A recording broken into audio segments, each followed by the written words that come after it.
আমাকে দেখতেছেন সম্মানিত পুলিশ প্রশাসনের ভাইরা, আমি তাদেরকে সিলুট জানাই। তারা আমার সম্মানিত পিতার বয়সে, কেউ বা আমার বড় ভাইয়ের বয়সে, আমি তাদেরকে সম্মানের সাথে তাদেরকে সিলুট জানাই, তাদেরকে সম্মান করি। এদেশের পুলিশ প্রশাসন, এদেশের সেনাবাহিনী, এদেশের আর্মি কর্মকর্তারা, এদেশের যতগুলো বাহিনী আছে সরকারি কর্মকর্তা, সব আমাদের দেশের রত্ন। এরা যখন দেশের উপরে হুমকি আসবে, নিজের জীবনকে বাজি রেখে দেশের মানুষকে বাঁচানোর জন্য নিজের জীবন দিয়ে দিবে। তবুও কোনো বাতিলের কাছে তারা মাথা নত করবে না।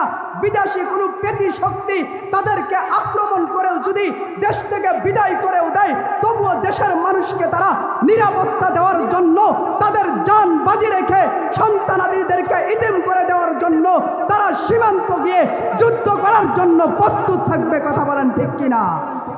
সেই সোনার মানুষগুলোকে, সেই বাংলাদেশের পুলিশ প্রশাসনগুলোকে 17টি বছর তাদেরকে চাকরের মতন, গোলামের মতন অত্যাচার করেছে, অত্যাচার করেছে। আলেমদেরকে অত্যাচার করেছে জেলে দিয়ে, কিন্তু আমার সম্মানিত পুলিশ প্রশাসন ভাইদেরকে অত্যাচার করেছে।